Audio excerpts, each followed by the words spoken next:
ti, ó Deus, fiel e bom Senhor, eterno Pai, supremo benfeitor. Nós, os teus servos, vimos dar louvor. Aleluia, aleluia. A ti, Deus Filho, Salvador Jesus, da graça fonte, da verdade a luz, Por teu amor, medido pela cruz. Aleluia, aleluia.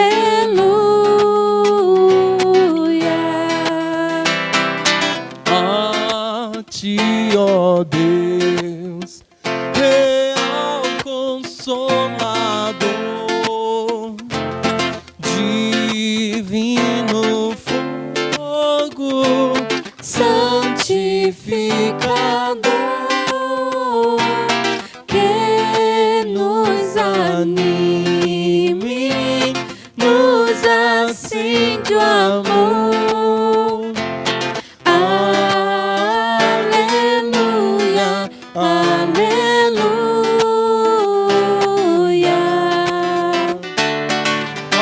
a ti, Deus Trino, poderoso Deus, que estás presente sempre junto aos teus, a ministrar as bênçãos lá dos céus. Aleluia, aleluia.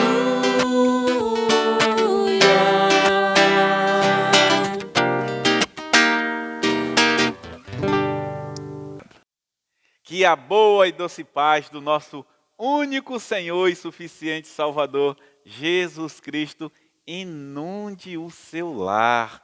Essa é a típica saudação que é um desejo do nosso coração. Nós desejamos que verdadeiramente a paz que excede todo o entendimento, a boa e doce paz do Senhor, ela inunde não só o seu lar, mas a partir do seu lar, a partir da sua vida, ela transborde em outras, agraciando outras vidas, outros lares.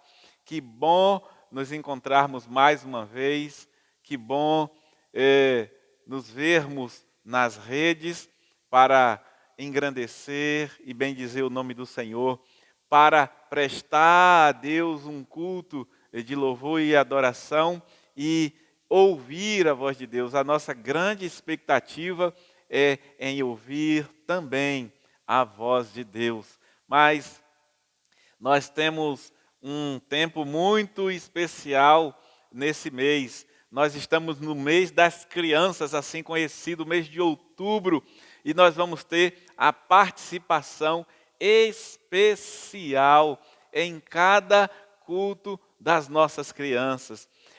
As nossas crianças vão estar ativamente participando dos cultos, e nós queremos dizer aos irmãos que não é uma forma de entretê-los nem seduzi-los. Não, não. Nós estamos prestando a Deus um culto de louvor, um culto de adoração, e queremos fazer com reverência, com temor e tremor e com muita responsabilidade, com ordem e com decência. Portanto, a participação das nossas crianças não é um tempo de diversão para eles, não é um momento de entretenimento para eles, mas é um momento em que a igreja, ela, juntamente com a família de cada criança, está ensinando a elas o que é um culto, está dando a elas oportunidade de ativamente participar para crescerem e serem operosos na casa e na causa do Senhor. Por isso, nós estamos supervisionando tudo isso para que com reverência, com respeito, essas crianças, elas tenham a sua participação conscientes de que estão prestando a Deus um culto, de que está junto com a igreja, trabalhando na casa e na causa, para compreender que elas são a igreja, não do futuro, mas a igreja presente que está crescendo. O nosso desejo, o nosso intuito, a nossa ação é para que amanhã as nossas crianças hoje sejam adolescentes participativos, convertidos, que amam ao Senhor e amam a igreja do Senhor. Para que depois de amanhã sejam jovens respeitosos, honrados, que honram e que glorificam o nome do Senhor. E para que num futuro bem próximo eles sejam adultos, mães e pais de família que verdadeiramente temem ao Senhor. Logo serão adoradores que o adoram em espírito e em verdade. Essa é a nossa ação, esse é o nosso trabalho nesta hora. Juntamente com os pais e as famílias, nós estamos ensinando as nossas crianças como é prazeroso e como é necessário participar desse trabalho glorioso. Por isso elas vão ter uma participação muito especial sobre supervisão.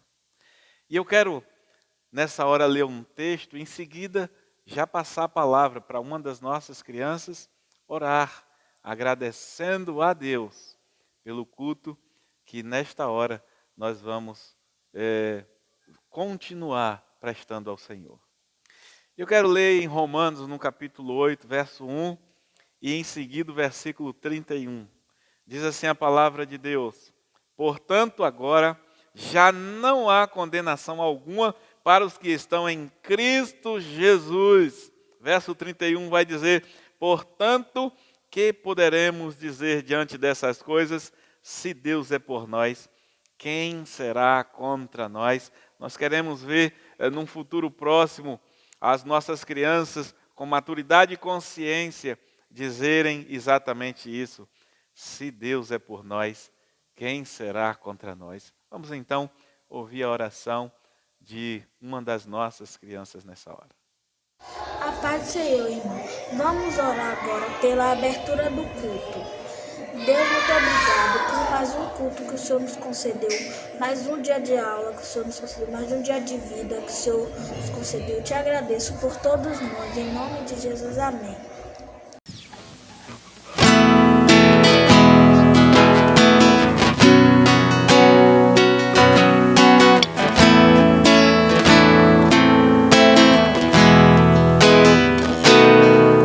Em espírito,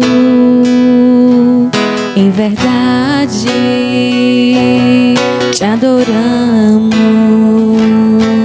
te adoramos. Em espírito e em verdade, te adoramos, te adoramos. Rei dos reis e Senhor, te entregamos nosso viver. Rei dos reis e Senhor,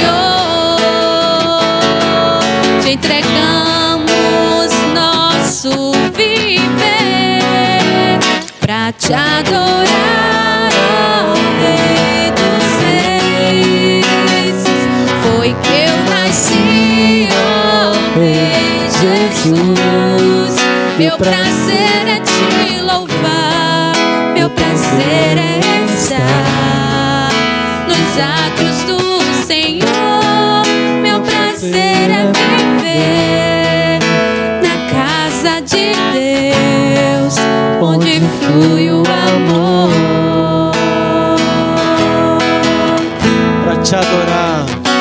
pra te adorar, ó Rei dos Reis. Foi que eu nasci, ó Rei Jesus. Meu prazer é te louvar, o meu prazer é estar nos atos do Senhor. Meu prazer é viver na casa de Deus, onde flui o amor.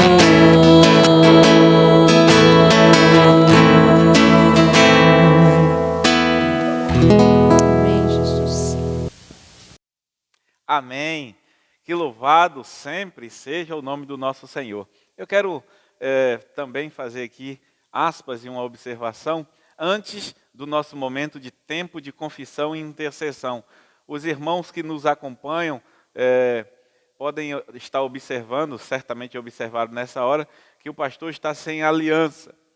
E isso se dá por conta de um acidente, ou um quase acidente que nós tivemos, e em que o nosso dedo foi machucado. Dá para perceber, acredito eu, aí na câmara, um ferimento, e esse ferimento tem causado um pouquinho de transtornos, e eu tentei usar a aliança e machucou muito. Então, buscando uma recuperação mais rápida, nós estamos evitando usar a aliança até que cicatrize plenamente, e então nós vamos voltar a usar a nossa aliança, mas a minha aliança não é tão somente externa com a minha digníssima e maravilhosa esposa, mas ela é espiritual, ela é interna, ela é na alma. Nós somos verdadeiramente uma só carne diante de nosso Deus e Pai.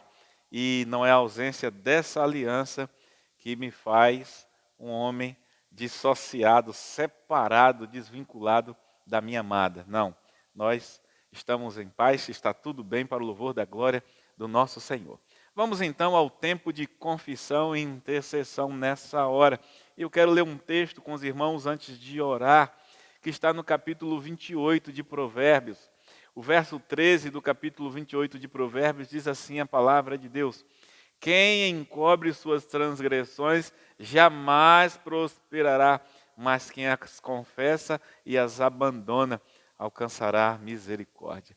Aqui está o segredo: confessar e abandonar as transgressões para alcançar misericórdia. Por isso nós estamos num tempo de confissão e intercessão. E eu quero convidar a todos vocês a ficarem muito à vontade nesta hora, para que vocês possam, em desejando, ajoelhar-se, colocar-se de pé ou permanecer sentados. Mas que a atitude do teu coração seja plenamente reverente e com o rosto em pó, espiritualmente falando, você possa estar nessa hora diante daquele que é o nosso Deus. Vamos orar. Bondoso e eterno Pai, graças nós te damos pela tua grandeza, soberania, pelo teu poder, pela tua misericórdia, que tem sido derramada sobre nós. Grande é o Senhor e digno de ser louvado. Tu és o único e verdadeiro Deus. Não há, não houve e jamais haverá. Tu és onipresente, onipotente e onisciente. O Senhor é o Deus da aliança. Um Deus fiel, que jamais falhou, que jamais falha e jamais falhará. Senhor, muito obrigado pelo Espírito Santo que nos convenceu da verdade, da justiça e do juízo. Obrigado por Cristo Jesus, o nosso Senhor, que nos resgatou e nos redimiu na cruz do Calvário, derramando o seu precioso sangue, nos purificando de todo pecado. Muito obrigado pelo trabalho da Trindade na nossa salvação, na nossa regeneração. Muito obrigado, Senhor. Pai, nós não temos palavras para te agradecer. Por isso nós pedimos que o Senhor nos renove a cada manhã, para que possamos viver a cada dia para o louvor da Tua glória, enfrentando os males de cada dia, os desafios, as dificuldades, as afrontas dos ímpios, as maledicências, enfrentando, conscientes de uma coisa: o Senhor é conosco, o Senhor nos dá vitória. Enfrentando no temor do Senhor, fazendo todas as coisas com a consciência de que verdadeiramente fazemos para o Senhor e para o louvor da Tua glória. Ajuda-nos a assim fazer. Perdoa nossas faltas, Senhor. Perdoa quando nós deixamos de fazer o que honra o Teu nome. Perdoa-nos também quando fazemos o que desonra o Teu nome. Livra-nos, Senhor Deus, dessa mazela. Ajuda-nos, Senhor, a com gratidão, alegria e contrição viver um dia de cada vez. Ser com a nossa nação neste tempo de restabelecimento, recuperação das consequências da anunciada pandemia. Ser com a nossa nação neste momento de pleito, em que os cidadãos exercerão a sua cidadania nas urnas.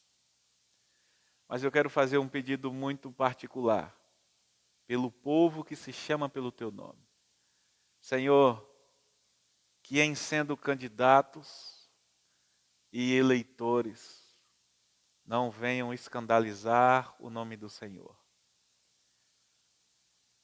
Porque se assim fizerem, estarão fazendo para a sua própria desgraça. Ajuda a Tua igreja a, em santidade, dar uma resposta. Ajuda, Senhor Deus, a Tua igreja a discernir quem verdadeiramente pertence a Ti. Porque muitos se declaram servos do Senhor, mas as suas práticas denunciam que nunca foram dos nossos. Por favor, Pai, ajuda a igreja do Senhor a refletir a Tua glória, a viver neste mundo como um instrumento abençoador em Tuas mãos. Aviva, santifica, purifica a igreja do Senhor. A igreja que o Senhor vem resgatar, para que ela continue sendo operosa e ativa no anúncio da palavra do Senhor, no anúncio do bom evangelho.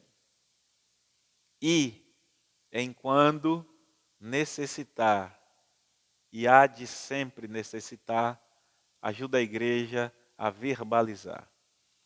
Que sejamos nós uma pregação viva, diária, para todos que nos observam.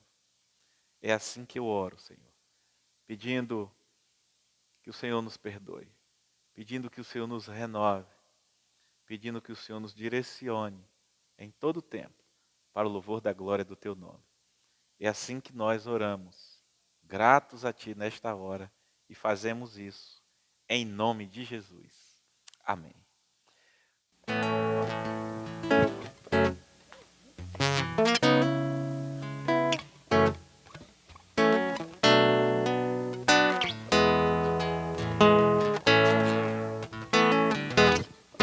Em fervente oração, vem o teu coração na presença de Deus derramar. Mas só podes fruir o que estás a pedir quando tudo deixares no altar.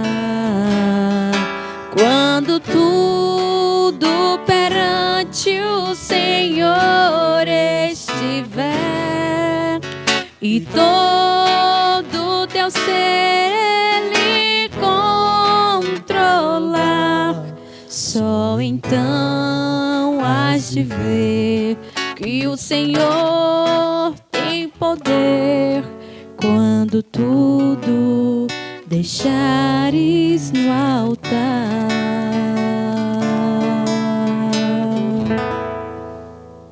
Amém. Louvado seja hoje e sempre o nome do nosso Senhor. Nós chegamos no nosso momento de dedicação de vidas e bens. E mais uma vez teremos participação de uma das nossas crianças. Mas antes eu quero ler um texto de uma historinha muito conhecida delas. A história de Zaqueu, em um momento chave, num momento ímpar da vida de Zaqueu. Está no capítulo 19 de Lucas, no versículo 8, quando diz: Zaqueu, porém, levantando-se, disse ao Senhor: Vê, Senhor, darei aos pobres metade dos meus bens, e se prejudiquei alguém em alguma coisa, eu lhe restituirei 4 vezes mais. É isso que o Senhor espera. O Senhor espera nesse momento de dedicação de vidas e bens, corações verdadeiramente arrependidos, vidas arrependidas e generosas, desapegadas.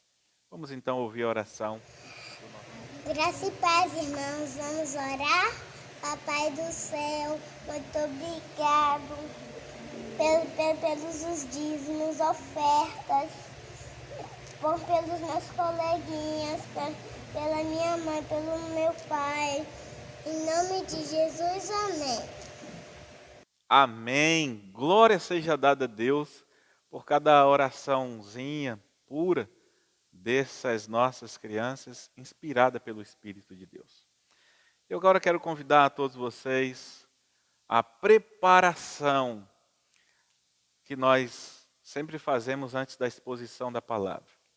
Nós vamos ao livro de Abacuque, então quero convidar vocês a manusear a sua Bíblia e deixar ela aberta no livro de Abacuque, profeta Abacuque, no capítulo 2. E nós vamos então ter esse momento de preparação e a participação, mais uma vez, das nossas crianças antes da exposição da palavra.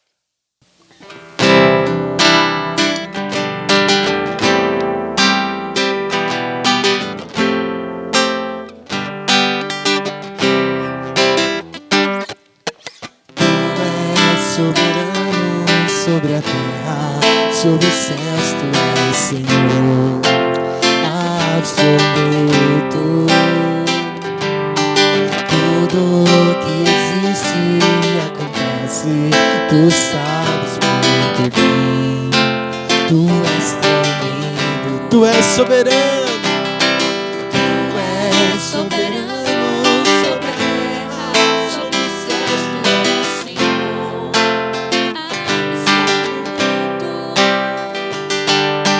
Tudo que existe acontece, tu sabes muito bem. Tu és tremendo,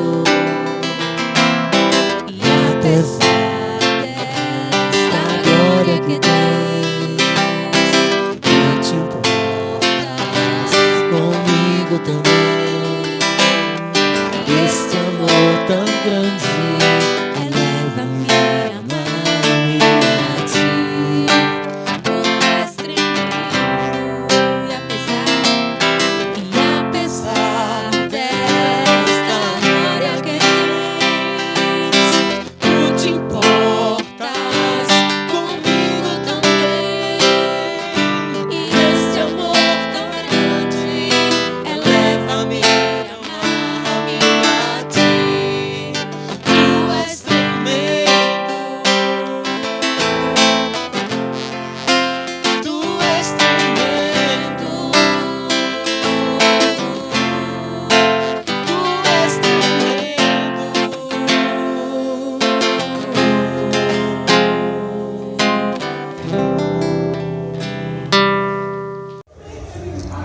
Boa noite, queridos irmãos. Graça e paz. Agora vamos orar. Senhor, Deus do Pai, muito obrigada pela palavra que o Senhor tem nos permitido ler. Em nome de Jesus, eu quero te agradecer por todo dia. Temos o que ler e a sua palavra. Muito obrigada pela sua palavra, que podemos aprender muito mais a cada dia. Em nome de Jesus, amém. Amém. Glória seja dada ao Deus de Jacó.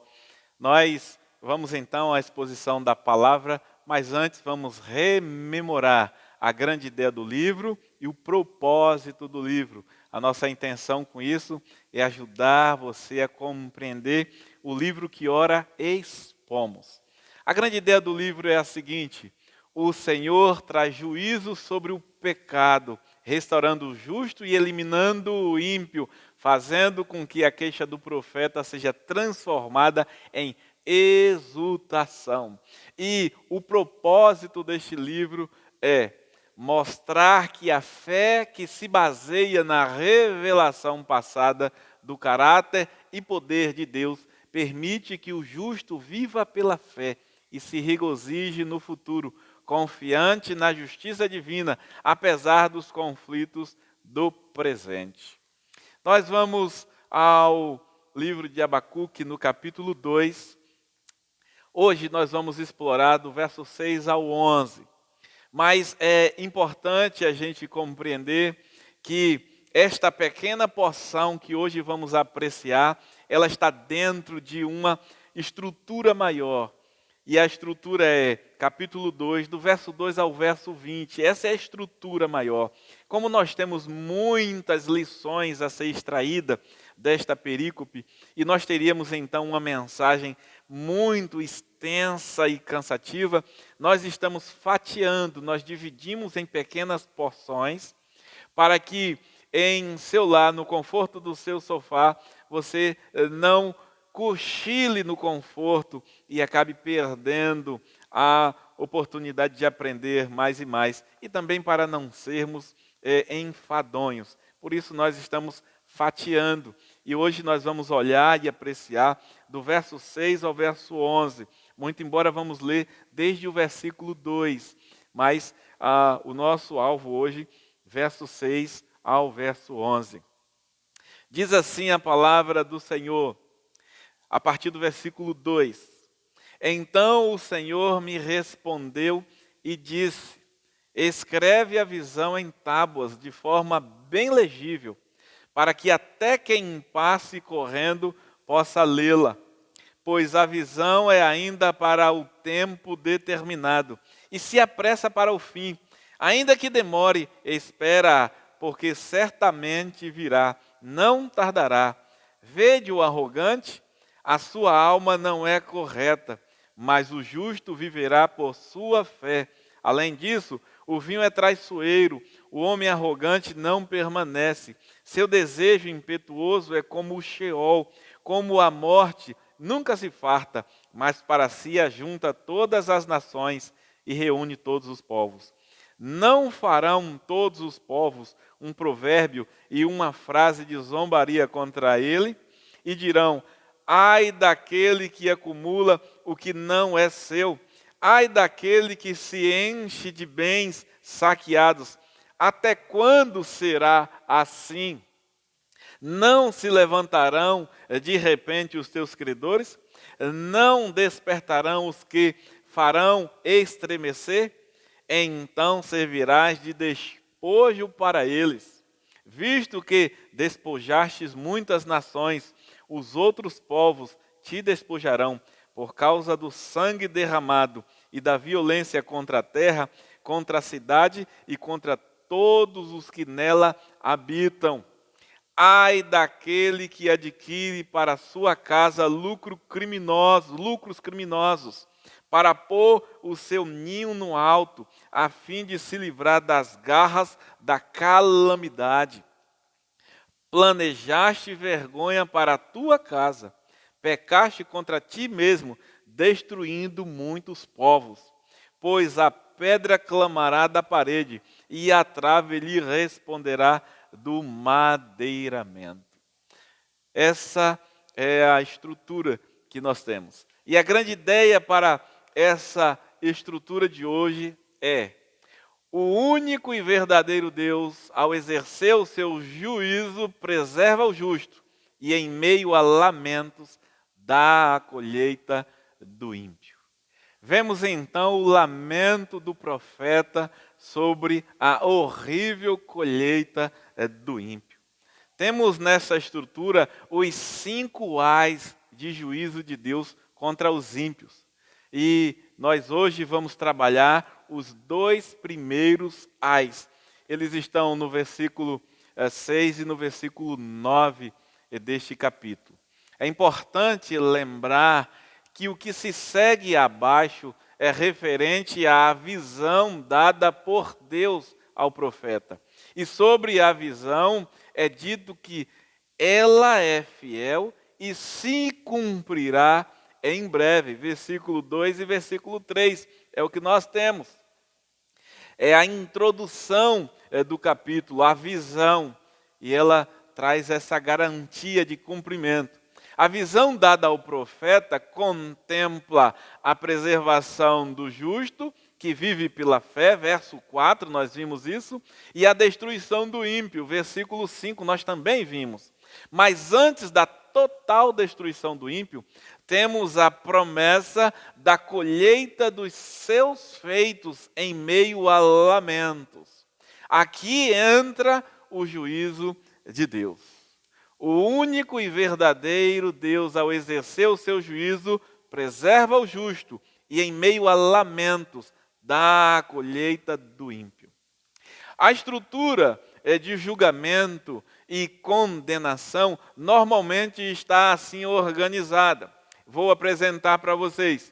Primeiro se descreve o pecado, depois se anuncia o castigo e, por último, se indica o motivo do julgamento de Deus.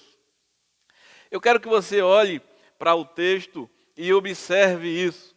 Quando, então, no verso 6, ele, no primeiro lamento, vai dizer: ai daquele que acumula o que não é seu, ai daquele que se enche de bens saqueados até quando será assim? Não se levantarão de repente os teus credores? Não despertarão os que te farão estremecer? Então servirás de despojo para eles, visto que despojastes muitas nações. Aqui nós já conseguimos captar com facilidade, mas eu vou separar, dividir para que vocês percebam então essa estrutura. A estrutura então começa: a descrição do pecado. Ai daquele que acumula o que não é seu. É assim que começa. Que se enche de bens saqueados.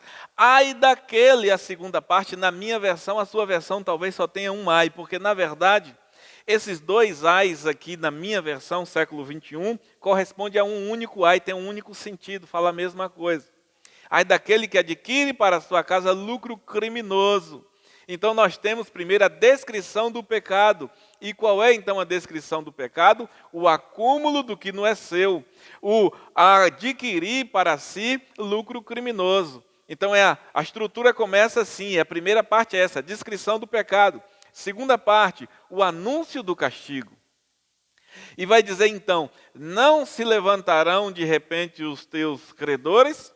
Então já está anunciado no verso 7 que o castigo virá. Não se levantarão de repente os teus credores, não despertarão os que te farão estremecer. Então a gente tem aqui então o anúncio do castigo. Ele está informado ao pecador que vai colher. No lamento ele traz essa estrutura. E a última parte da estrutura é a indicação do motivo do julgamento. Então, qual é o motivo do julgamento? Ele vai dizer então: visto que despojaste muitas nações, pecaste contra ti mesmo, destruindo muitos povos. Então, o motivo é a destruição de muitos povos. Então, nós temos a descrição do pecado, o anúncio do castigo e a indicação do motivo do julgamento. Isso é muito relevante para nós. No fim da mensagem nós vamos voltar a esse ponto.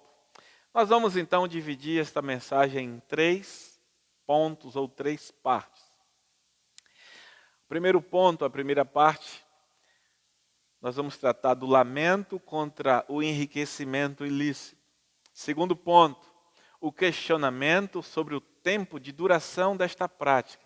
E o terceiro e último ponto, o anúncio da causa da colheita do ímpio que jaz às portas. Hoje nós vamos ficar em toda a nossa exposição com o primeiro ponto, o lamento contra o enriquecimento ilícito. E na próxima mensagem, a mensagem de quinta-feira, nós então vamos trazer os outros 2 pontos na nossa exposição. Vamos seguir. O único e verdadeiro Deus, ao exercer o seu juízo, preserva o justo e em meio a lamentos dá a colheita do ímpio. Vamos ao primeiro ponto. O lamento contra o enriquecimento ilícito. Nós temos isso no versículo 6 e versículo 9. Versículo 6 e o verso 9 vai trazer então esse lamento e diz assim: ai daquele que acumula para si. Ai daquele que acumula o que não é seu. Versículo 9 diz: ai daquele que adquire para a sua casa lucros criminosos. Nos versículos 6 e 9, a frase de advertência que o profeta usa é: ai daquele que. E ele vai fazer isso até o final do capítulo 2. Porque nós temos aqui então um lamento. Nós temos o único e verdadeiro Deus exercendo o seu juízo. E quando ele exerce o seu juízo, é a grande ideia que diz isso. Ele preserva o justo e em meio a lamentos dá a colheita do ímpio. Então nós estamos aqui em meio a lamentos vendo a colheita do ímpio. E ele colhe porque plantou. Ninguém colhe o que não planta. Ele plantou e agora ele está colhendo. Isso é em meio a lamento. E a frase de advertência forte é essa: ai daquele que. Nós ouvimos muito isso no nosso dia a dia, mas às vezes sem noção. Eu quero trazer o conceito bíblico desta palavrinha hebraica, ai. Temos aqui, então, uma interjeição. Ela ocorre, segundo os estudiosos, 51 vezes na Bíblia. E em apenas uma vez ela não é citada em uma profecia. Em 40 das 50 vezes citadas pelos profetas, ou alguém que está anunciando uma profecia, envolve a advertência negativa ou ameaça de castigo por parte de Deus sobre os ímpios, que neste contexto aqui é o caso. É típico dos profetas esse anúncio. É típico do profeta esta frase e este lamento: ai daquele que.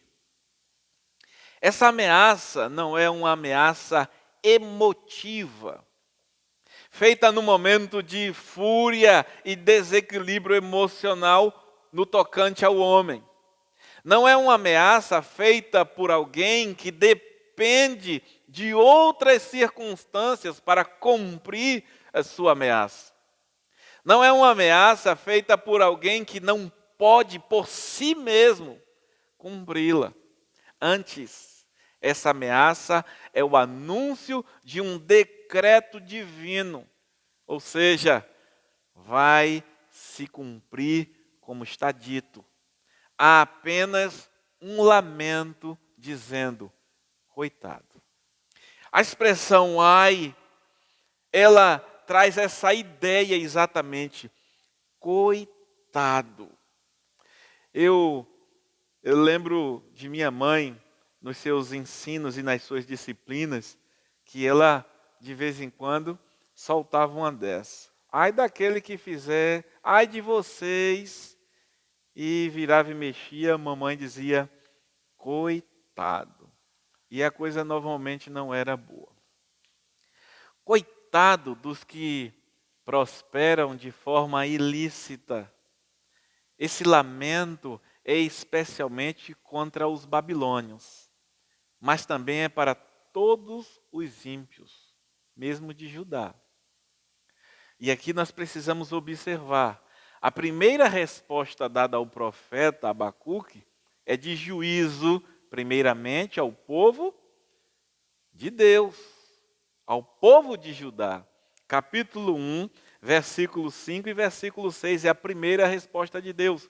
Vede entre as nações e olhai, maravilhai-vos e admirai-vos, porque realizo em vossos dias uma obra que não acreditareis quando vos for contada. Estou levantando os babilônios, essa nação feroz e impetuosa, que marcha sobre a largura da terra para se apoderar de moradas alheias. A primeira resposta dada pelo Senhor ao profeta é contra o seu próprio povo. É a disciplina de Deus anunciada ao seu povo, aos ímpios de Judá. O profeta então se queixa do processo de juízo de Deus.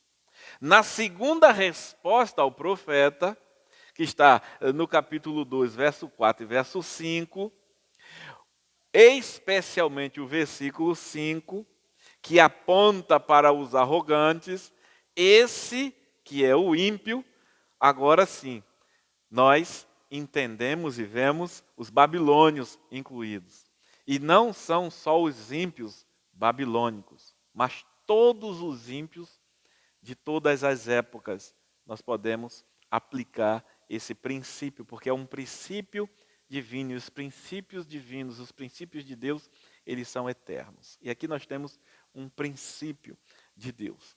Verso 4 e verso 5, nós vamos ver o Senhor anunciar. Ele então diz, então o Senhor me respondeu e disse, escreve a visão em tábuas, e de forma bem legível, para que até quem passe correndo possa lê-la. Escreva com clareza, para que todos vejam e espalhem a notícia. E no verso 4, isso é versículo 2, no verso 4, ele diz, vede o arrogante, a sua alma não é correta, mas o justo viverá pela sua fé. E em seguida, no verso 5, então, ele anuncia o juízo contra o ímpio. Além disso, o vinho é traiçoeiro, o homem arrogante não permanece. Ou seja, ele será destruído. Na segunda mensagem de Deus ao profeta, a segunda resposta de Deus ao profeta, então nós vamos ter o juízo de Deus sobre todos esses. É também para os ímpios dos nossos dias. É também para o perverso dos nossos dias. É também para o corrupto dos nossos dias, que ilicitamente tem acumulado riquezas. O lamento para esses é o mesmo que foi dado ao profeta. Coitado. Não mudem absolutamente nada, como disse, é um princípio eterno. Esse princípio da plantação e da colheita é um princípio eterno. Desde Gênesis nós vamos ver esse princípio de Deus e ele se perdura até o fim dos tempos. Coitado dos que acham que Deus não está registrando os seus atos avarentos e perversos. Na concepção desses, o reino e governo de Deus são desorganizados. Essa é a ideia. Eles são realmente coitados, pois estão totalmente enganados. Eles não conhecem o governo de Deus, as leis de Deus, os princípios de Deus. não conhece absolutamente nada acerca do Rei da Glória. E no livro de Eclesiastes, no capítulo 12, no versículo 14, nós temos a evidência clara de que todos os atos, todos os feitos dos homens em qualquer lugar na face da terra é tomado nota, está registrado. Nós temos uma infinidade de textos que provam isso para aqueles que creem na palavra de Deus. Mas eu quero ficar com esse capítulo e versículo. Eclesiastes 12, 14 diz: porque Deus levará a juízo tudo o que foi feito e até tudo o que está oculto, quer seja bom, quer seja mal. Como levar a juízo se não tem registro? Por que vai ser levado a juízo?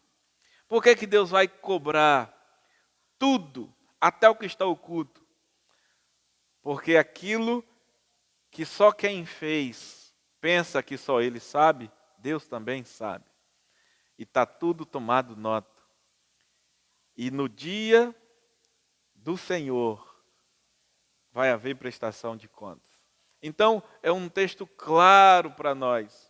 É um texto que nos mostra com muita evidência e clareza de que Deus vai toma nota de tudo e vai fazer cobrança. Coitado dos que acham que a riqueza ilícita lhes proporcionará segurança presente e futura. Esses acham que podem anular o juízo de Deus com mesquinhas caridades, fruto do acúmulo de riquezas ilícitas. É interessante isso. Os homens roubam, os homens fraudam, os homens vivem na negridão do pecado, da avareza, da arrogância, amando o dinheiro, e diz que a palavra de Deus diz que o amor a ele é a raiz de todos os males. Não é tê-lo, é amá-lo. Porque se você tem e é senhor dos seus recursos, não há problema. Bem direcionado por Deus, vai ser uma bênção em tuas mãos. Mas o problema é quando você é dominado por ele, é escravo dele, dos recursos do dinheiro. E esses que são escravos, de forma ilícita, acumulam riquezas e fazem mesquinhas caridades, mesquinhas, literalmente mesquinhas, daquilo que sobra, que sobeja e que não vai lhe fazer absolutamente nenhuma falta. Eles fazem pequenas ofertas, eles dão algumas cestas básicas com o pior, o que ele não come de forma alguma. É assim que eles fazem. Quando eles fazem doações para alguém que está com fome, ele não dá do que ele come. Ele dá aquilo que ele nem quer ver, ele nem sabe o que é bem. Ele não dá manteiga, ele dá margarina da mais barata. Ele não dá um feijão de primeira, ele dá o feijão do mais barato, sempre o mais barato, o pior. É mesquinha a caridade deles. Fruto do acúmulo de suas riquezas ilícitas. E eles acham que podem anular o juízo de Deus por meio dessas ações horrendas. Aí eu quero ler com você Salmo 94, do verso 1 ao verso 15. Olha o que diz a palavra de Deus. Ó Senhor, Deus vingador, ó Deus vingador, resplandece. Levanta-te, ó juiz da terra, dá aos soberbos o que merecem. Até quando, Senhor, até quando os espinhos exultarão? Não é exclusivo dos profetas este lamento, este questionamento que nós vamos ver no final do versículo 6. Até quando, Senhor? Verso 4, até quando ficarão dizendo coisas arrogantes e se gloriarão todos os que praticam o mal?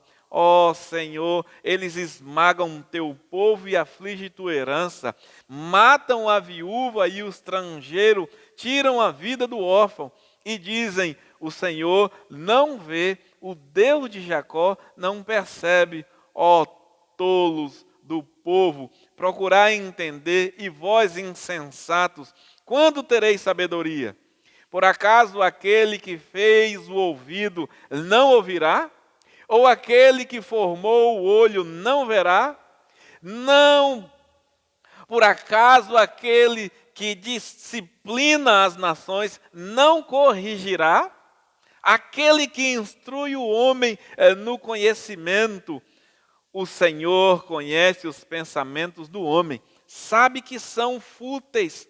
Senhor, bem-aventurado o homem a quem repreendes e a quem ensinas tua lei, para lhe dar descanso dos dias da adversidade, até que se abra uma cova para os ímpios. Pois o Senhor não rejeitará seu povo, nem desamparará sua herança, mas o julgamento voltará a ser feito com justiça, e todos os de coração reto a seguirão. É assim que está dito. Há uma garantia. A palavra de Deus, ela é confortadora para todos nós. Coitado dos que têm edificado sua casa com prosperidade fraudulenta, corrupta. Essa é a tônica do verso 6 e do verso 9, do livro que ora expomos. Abacuque, no verso 6 e verso 9 do capítulo 10, vai dizer: coitado, ai daquele que adquire para a sua casa lucro criminoso. Coitados do que tem ficado edificado sua casa com prosperidade fraudulenta, corrupta. Esses têm e dão aos seus boa alimentação, bom plano de saúde e educação de excelência. Quando os membros da família, eles são inocentes, eles usufruem esses benefícios de forma inocente, a misericórdia de Deus certamente virá sobre eles. Mas quando eles são cúmplices, ou seja, eles têm consciência da fonte, eles têm consciência da forma pela qual vêm para eles esses benefícios, boa alimentação, inclusive com grandes desperdícios, bom plano de saúde, excelentes planos de saúde, excelente educação, luxúria, porque normalmente esses, os seus pupilos, os seus filhinhos, andam com seus carrões, não sabe quanto custa a gasolina, sobe e desce, brincando, usufruindo, humilhando muitas vezes, arrogantemente vivendo na sociedade, humilhando aquele de onde é usurpado aquela riqueza. Coitado dos que têm edificado sua casa com prosperidade fraudulenta e corrupta. Coitado desses. Eles são cúmplices quando têm consciência. Quando não têm, eles receberão da misericórdia certamente. Mas os seus, aqueles por meio de quem acontecem essas fraudes e essas corrupções, certamente não. Coitados. Sobre esses já há um decreto divino de juízo que não tarda nem falha. É exatamente o que diz o capítulo 2, verso 3. Coitados. Esse decreto divino de juízo, ele nem tarda, nem falha. É o que está dito. Verso 3, pois a visão é ainda para um tempo determinado e se apressa para o fim. Ainda que demore, espera, porque certamente virá, não tardará. Ela não vai falhar. Por isso, em Números 23, 19, está dito assim: Deus não é homem para que minta, nem filho do homem para que se arrependa. Por acaso, tendo ele dito, não o fará? Ou havendo falado, não o cumprirá? Por isso eu digo, coitados, sobre esses já há um decreto divino de juízo que não tarda nem falha. É importante responder a duas perguntas. Por que esse juízo viria sobre os ímpios de Judá e da Babilônia? Por que não só sobre um, dois? O juízo é pelo mesmo motivo, já que vem sobre os dois? Os babilônios são ímpios, de uma nação ímpia, adoradores de ídolos. Essa é a causa do juízo sobre eles. Eles são um povo ímpio e que merece então o juízo. Os judeus são povo santo, de uma nação santa, adoradores do Deus Criador, o Deus Santo, o Deus Criador de todo o universo. O Deus Criador fez com esse povo santo uma santa aliança. Eles quebraram essa aliança. E essa é a razão do juízo sobre eles, o povo de Judá. Entenda santo como sendo não perfeitos, mas santo nada mais é do que separado. O povo de Judá, o povo de Israel, é um povo separado por um Deus separado, o único e verdadeiro Deus, Criador de todo o universo. E Ele fez uma aliança separada, única e exclusivamente para este povo santo. E este povo santo, diferente dos babilônios, que não eram idólatras, eles passaram a ser idólatras. Eles eram adoradores do único e verdadeiro Deus, passaram a adorar imagens, à semelhança dos babilônios. Por isso que o juízo é igual, por motivos diferentes. O motivo do juízo sobre os babilônios é o seu viver ímpio. O motivo do juízo sobre os de Judá é a quebra da aliança. Foi feita com eles uma aliança. Deuteronômio, no capítulo 28, no verso 15, está dito: se, porém, não ouvires a voz do Senhor, teu Deus, não cumprido todos os seus mandamentos e os seus estatutos, que hoje te ordeno, todos estas maldições virão sobre ti e te alcançarão.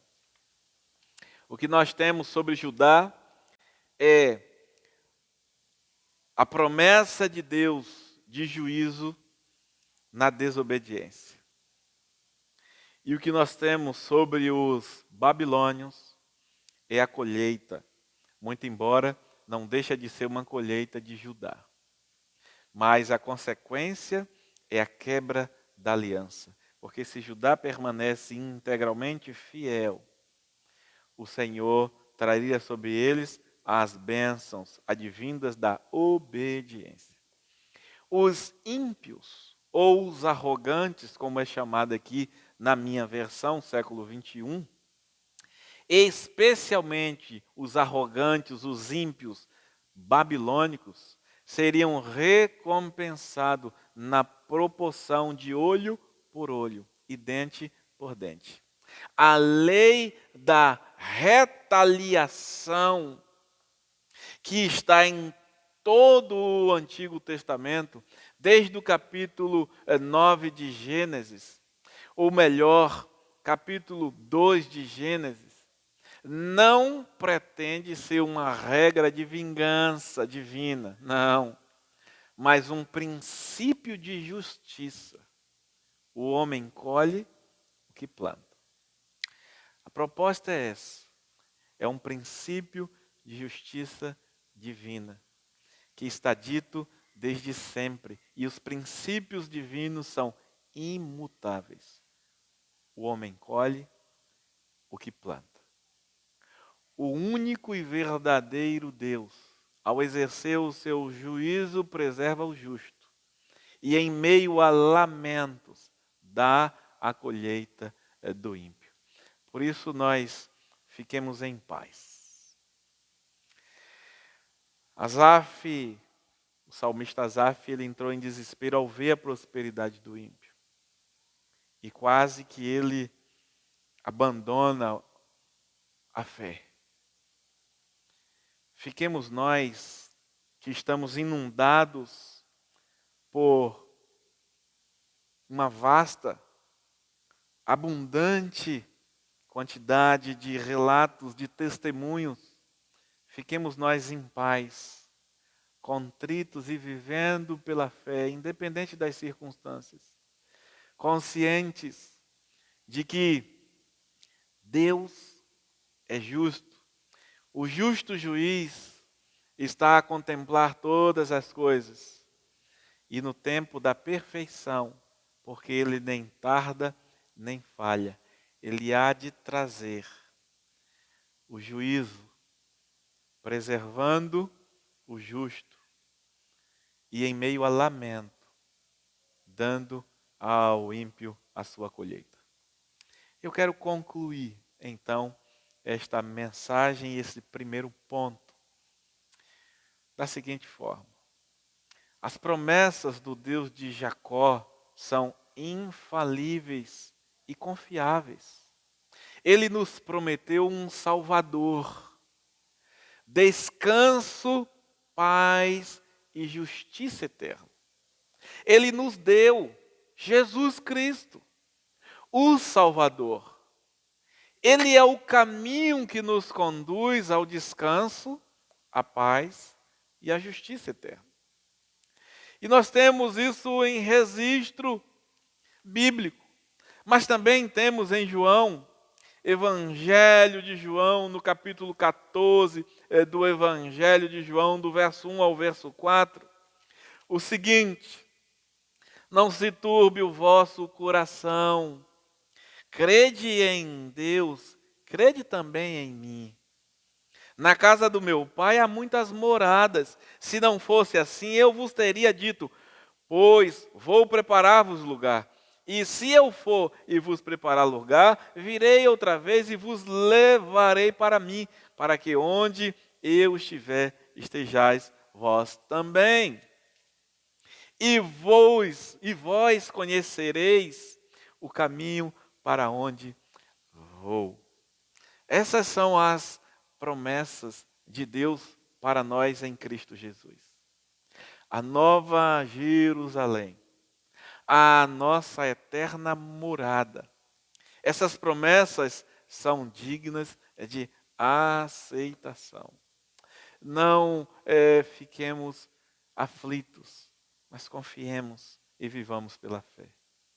Você quer entregar agora a sua vida a Jesus Cristo e ser herdeiro dessas benditas promessas? Feche os seus olhos. Eu quero orar por você. Bondoso Deus e Pai, graças te dou pela tua bondade, pela tua misericórdia. Graças te dou pela revelação da tua santa palavra. Graça te dou pela tua justiça, no teu juízo, porque nele o Senhor preserva o justo, que vive pela fé, e em muito, em meio a sofrimentos. E o Senhor dá ao ímpio a sua colheita, que é a destruição. Mas agora, Senhor, todos nós ainda estamos em tempo de oportunidade. E a minha oração é para que o Senhor, encontrando corações humildes e quebrantados, que ainda não se renderam a Ti, convença-os da verdade, da justiça e do juízo. E nessa hora, os encoraje, os capacite para que eles possam render-se a Ti, entregar a vida ao Senhor e experimentar e ser herdeiro dessas benditas promessas, dessas fiéis promessas. É assim que eu oro, Senhor, pedindo que a Tua misericórdia seja sobre todos. E faço isso em nome de Jesus. Amém. Glória seja dada ao nosso Senhor. Nós nos alegramos muito pela oportunidade que tivemos nessa hora de fazer a exposição da Santa Palavra. E queremos que Deus abençoe, queremos pedir que Deus continue abençoando a todos vocês. Que você, que já tem uma aliança feita com o Senhor, permaneça firme na fé. Não permita que as circunstâncias e as adversidades tirem você do caminho da luz. Se você verdadeiramente estiver firmado na rocha, nenhuma tempestade, nenhum vendaval vai tirar você da rocha. E se você ainda não tem essa experiência, eu espero que essa oração encontre em seu coração morada, para que corajosamente você possa entregar a sua vida ao Senhor e ser herdeiro dessas fiéis promessas. Como todos sabemos, nós estamos no mês das crianças e elas têm participação especial. Por isso, eu quero agradecer a todos, deixar um abraço fraterno, porque nós vamos ter agora o encerramento deste culto, feito pela oração de uma criança no seio da sua família. Vamos então a esse momento, e o meu desejo é que Deus continue abençoando a todos em nome de Jesus. Oremos. Pai querido, Pai santo, eu sei que o Senhor é digno de louvor. Santo é o Senhor, meu Pai. Eu te peço, Senhor, eu te agradeço, Senhor, por tudo que o Senhor tem feito, Senhor. Eu te agradeço, Senhor, pelo culto, Senhor. Eu te agradeço, Senhor, pela semana que nós estamos fazendo o culto. Muito obrigada pelo culto que acabou. E eu te peço, Senhor, que esta palavra, Senhor, salve vidas, transforme vidas, amém. Salve corações, amém. Em nome de Jesus, amém. Amém.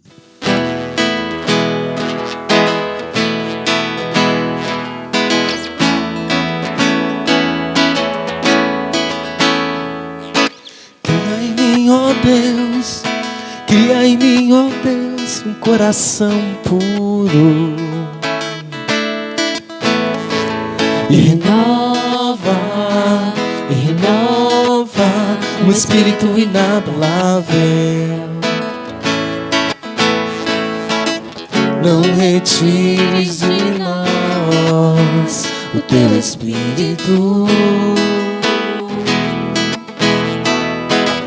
Não retires de nós o teu espírito. Cria em mim, ó Deus. Cria em mim, ó Deus. Cria em mim, ó Deus, um coração puro. E renova um espírito inabalável. Não retires de nós o teu espírito. Não retires de nós o teu espírito. Quero aprender com os meus erros e não mais cometê-los. Sei que não vai ser tão fácil, mas difícil é continuar no erro e viver o mesmo desespero e ficar pra trás. Eu quero ser segundo o coração de Deus. Eu quero ser, eu quero ser um homem segundo o coração de Deus. Quero aprender com meus erros e não mais cometê-los. Sei que não vai ser tão fácil, mas difícil é continuar no erro e viver o mesmo desespero e ficar pra trás.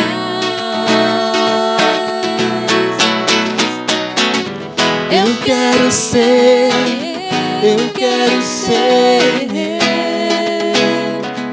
um homem segundo o coração de Deus. Eu quero ser